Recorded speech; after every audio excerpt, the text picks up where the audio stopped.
हजारों वर्ष पहले झारखंड के दक्षिणी छोटा नागपुर की प्रसिद्ध कहानी 7 भाइयों और एक बहन की, जो अपनी ही बहन का मांस पकाकर खा गए थे। 7 भाई और एक बहन बड़े प्रेम से मिलजुल कर रहते थे। दिन निकलते ही सातों शिकार के लिए निकल जाते और बहन सबके लिए खाना पकाती थी और घर के काम काज करती थी। भाई जब जंगल से वापस आते तो साथ में बड़े बड़े जानवर, पक्षी आदि को मार कर लाते। बहन उसके मांस को बड़े चाव से पकाती और सब भोजन करके तृप्ति का अनुभव करते। हजारों वर्ष पूर्व झारखंड के दक्षिणी छोटा नागपुर की प्रसिद्ध 7 भाइयों और एक बहन की कहानी पीढ़ी दर पीढ़ी हमारे पूर्वजों के द्वारा नई पीढ़ी को बताई जाती है, जिसके अवशेष आज भी छोटा नागपुर की धरती पर मौजूद हैं, जो झारखंड राज्य के रांची जिले में स्थित बुढ़मू प्रखंड के गिंजो ठाकुरगांव नामक गांव में बिंदु टोंकरी के नाम से काफी प्रसिद्ध हैं। ऐसे ही दिन गुजरने लगे। एक दिन की बात है, 7 भाई जंगल को गए थे। शाम होने चली थी। बहन सबके लिए खाना बना रही थी। जब वह सब्जी के लिए हरी साग काट रही थी, चाकू की तेज धार से उसकी एक उंगली कट गई। कटी उंगली से खून की धार बहने लगी। उसने सोचा, यदि भाइयों ने देखा तो वे बड़े दुखी हो जाएंगे, मुझे उन्हें यह बात नहीं बतानी चाहिए।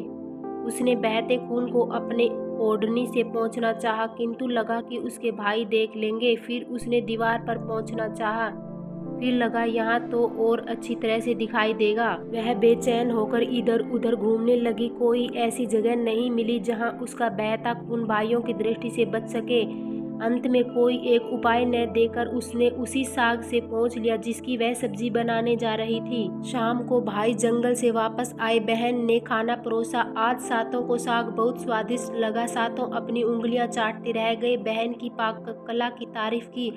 अपनी तारीफ सुनकर बहन भी खुशी से फूली नहीं समाई। दिन भर के थके होने के कारण सातों भाई जल्दी ही सो गए। अगली सुबह रोज की तरह खा पी कर सातों भाई जंगल की ओर निकल पड़े। जब शिकार तलाशते तलाशते थक गए, सभी एक पेड़ की छांव में बैठकर आराम करने लगे। बातों बातों में रात के भोजन में बहन के द्वारा बनाई गई साग की चर्चा होने लगी। सब कह रहे थे कि इतनी स्वादिष्ट साग की सब्जी आज तक नहीं खाई थी। सबने तय किया कि आज इसके बारे में बहन से जरूर पूछेंगे और जान लेंगे कि साग में उसने क्या क्या मिलाया था। शाम को सातों भाइयों ने दोबारा बहन की पाक कुशलता की तारीफ करते हुए पूछा, प्यारी बहन, कल रात के साग में तुमने क्या क्या मिलाया था?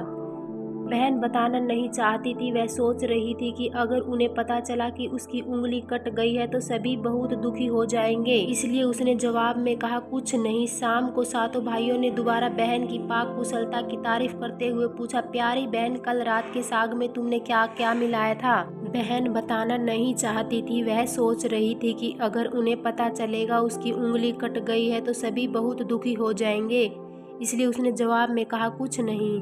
बड़े भाई ने कहा, प्यारी बहना, तुम्हें बताना ही पड़ेगा। मैं जानना चाहता हूँ कि हमारी बहन ने इतना स्वादिष्ट साग कैसे बनाया। तुम्हें मेरी सौगंध है। बड़े भाई का सब सम्मान करते थे। बहन को सच बोलना ही पड़ा। उसने धीरे धीरे सारी बातें बताते हुए कहा, बस इतना ही, अपना खून मिलाया था और ज्यादा कुछ नहीं। यह सुनकर 6 भाइयों के मन में एक कुटिल ख्याल आने लगा। वे सोचने लगे, इसके खून की चंद बूंदें इतनी स्वादिष्ट है तो इसका मांस कितना स्वादिष्ट होगा। रात को खाने के बाद सातों सोने के लिए गए। सातों में फिर उसी बात की चर्चा छिड़ गई। बड़ा भाई कहने लगा, अरे खून की कुछ बूंदें इतनी स्वादिष्ट है तो शरीर का मांस कितना स्वादिष्ट होगा। सबने बड़े भाई की बात में हाँ मिलाया और अगले दिन शिकार के लिए जाते समय सातों ने यह योजना बनाई कि बहन को मारकर उसका मांस खाएंगे, खूब स्वादिष्ट होगा। 7वें भाई को अपने बड़े भाइयों की युक्ति बिल्कुल भी उचित नहीं लगी। वह अपनी प्यारी बहन को बचाने के लिए बेचैन हो गया। वह खुलकर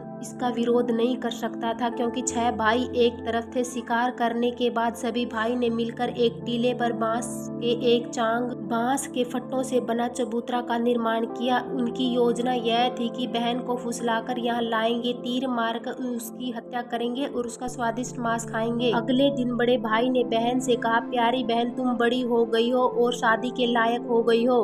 मैंने तुम्हारे लिए एक सुंदर से वर की तलाश की है। आज हम उसका घर देखने जाएंगे। तुम्हें भी सज संवर कर हमारे साथ चलना होगा। बहन शादी की बात से बहुत खुश हुई, तुरंत तैयार होकर भाइयों के साथ चलने लगी। चलते चलते वह थक गई। वह बड़े भाई से पूछने लगी, मेरा ससुराल अब कितना दूर है? बड़ा भाई बोला, बस अभी पहुँचने वाले हैं। दूर से दिखाई दे रहे टीले पर बने चांग को दिखाते हुए भाई बोला, वह देखो तुम्हारा ससुराल जहाँ तुम राज करोगे। यह सुनकर बहन आनंदित हो उठी।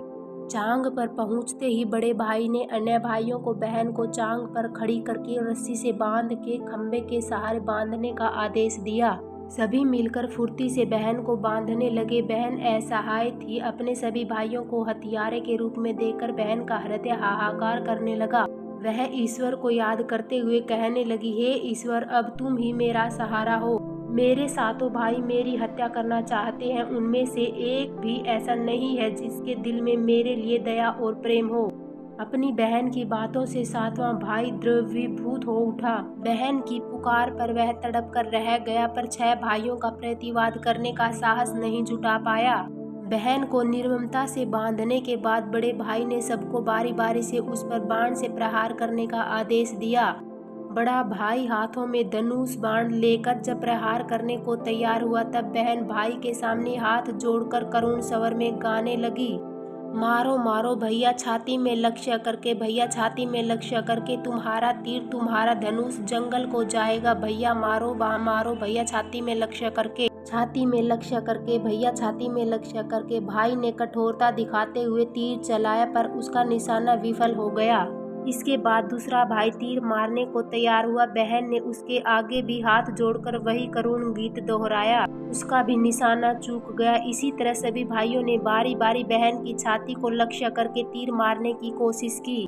बहन हर बार यही गीत दोहराती रही। 6 भाई लक्ष्य भेद करने में असफल रहे। अब 7वें की बारी थी। 6 भाई उसे कहने लगे, पूरी ताकत से तीर चलाना, बहन को एक ही बार में ढेर करना। यदि तुम्हारा निशाना चूक गया तो तुम जिंदा नहीं बचोगे, हम सब मिलकर तुम्हें मार देंगे। बहन ने छोटे भाई की जान खतरे में पड़ते हुए देखा। उसने अपनी जान न्यौछावर करके उसे बचाने का निश्चय किया। वह ईश्वर से प्रार्थना करने लगी, हे ईश्वर, मेरे भाई का तीर मेरी छाती भेदने में सफल हो जाए। वह करुण गीत गाने लगी, मारो मारो भैया छाती में लक्ष्य करके, भैया छाती में लक्ष्य करके, तेरा तीर मेरी छाती भेद जाए। मारो मारो भैया छाती में लक्ष्य करके, भैया छाती में लक्ष्य करके। छोटे भाई ने तीर चलाया। उसका तीर बहन के मर्म पर जा लगा। वह दर्द से तड़प उठी। कुछ देर छटपटाने के बाद उसके प्राण पखेरु उड़ गए। वह निस्पंद हो गई। अपनी कुटिल योजना सफल होने पर 6 भाइयों की बाँछें खिल गई।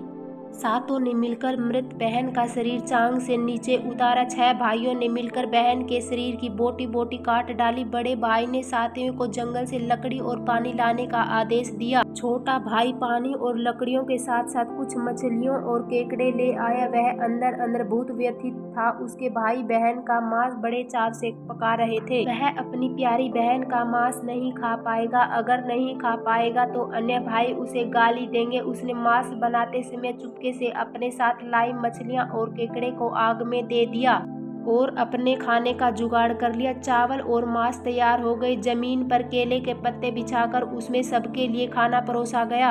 छोटे भाई ने अब पहले ही अपने बैठने के स्थान पर एक छोटा गड्ढा खोद रखा था। उसने अपनी पत्तल में परोसे गए नरमांस को चुपके से गड्ढे में डाल दिया और मछली भात खाने लगा। अन्य भाई बहन की हड्डियां चबाने लगे। वह केकड़ा चबाने लगा। जब सबने बहन के शरीर के स्वादिष्ट मांस से अपना पेट भर लिया तो बड़े ने 7वें भाई को जूठा साफ करने को कहा।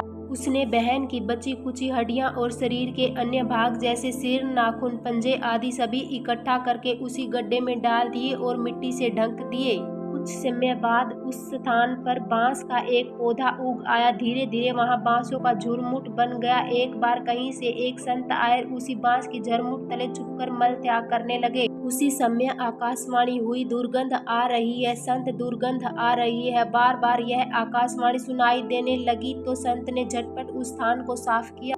उन्होंने झुरमुट में से एक बांस काटा और अपने साथ ले गए। उसे बांस से उन्होंने एक केंद्रा, एक पुराना वाद्य यंत्र बनाया। उसे बजा बजा कर दिन भर लोगों के घर जाकर भिक्षा मांगते थे और बदले में खूब सारा उपदेश देते थे। एक दिन संत भिक्षा के लिए बड़े भाई के द्वार पर गए। तब तक 6 भाइयों का विवाह हो चुका था। केवल 7वां कुंवारा था। ज्यों ही संत ने बड़े भाई के आंगन में कदम रखा, क्यों ही संत का केंद्र स्वयं बोल उठा, नहीं बाजोरे केंद्रा, यही है दुश्मन सबसे बड़ा, बड़े भाई के घर नहीं बाजोरे केंद्रा, दया प्रेम सब छोड़कर रिश्ते में यही दाग लगाया, नहीं बाजोरे केंद्रा, यही है दुश्मन सबसे बड़ा, बड़े भाई के घर नहीं बाजोरे केंद्रा। योगी के बाजे से बार बार निकल रही इस रुदन से बड़े भाई के पसीने छूटने लगे। उसने अपनी पत्नी से योगी को तुरंत भिक्षा देकर विदा करने को कहा।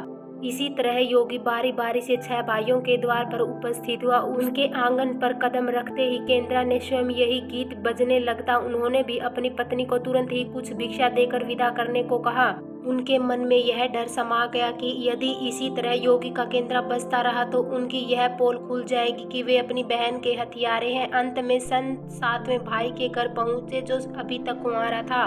वह अकेला रहता था। जब योगी उसके द्वार पर उपस्थित हुए, केंद्रा बोल उठा, बाजो रे बाजो केंद्रा, मेरे सबसे छोटे भाई के घर मन की बात मन में छुपाकर युग युग से रख रहा है। अंतर में बाजो रे बाजो केंद्रा, यही है मेरे सबसे प्यारे भाई का घर।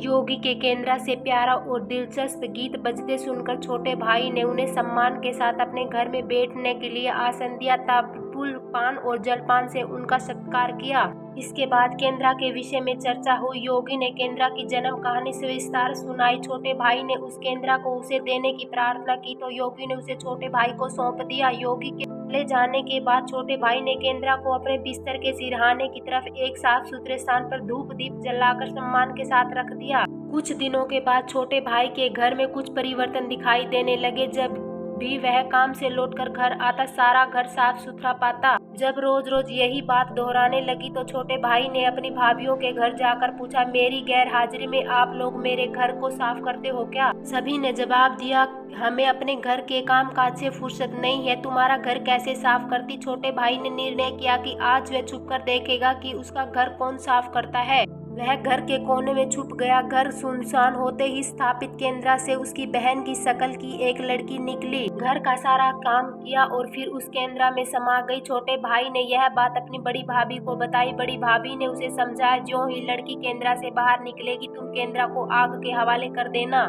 फिर उस पर तुलसी जल छिड़क देना, फिर देखना क्या होता है। छोटा भाई ने बड़ी भाभी के कहे मुताबिक काम किया। उसने लड़की के निकलते ही केंद्रा को आग में डाल दिया और लड़की पर पवित्र तुलसी जल का छिड़काव किया। तुलसी जल के सपर से वह मानव रूप में आई। भाई ने देखा यह तो उसकी प्यारी बहन है। उसने अपनी बहन को गले से लगा लिया। उसके बाद दोनों भाई बहन बड़े प्रेम से जीवन बिताने लगे। यह कहानी हमें सिखाती है कि निस्वार्थ प्रेम ही रिश्तों को बनाए रखता है। रिश्तों को कलंकित करने वाले कभी छुप नहीं सकते। वीडियो अच्छी लगी तो कृपया लाइक और चैनल को सब्सक्राइब जरूर करें।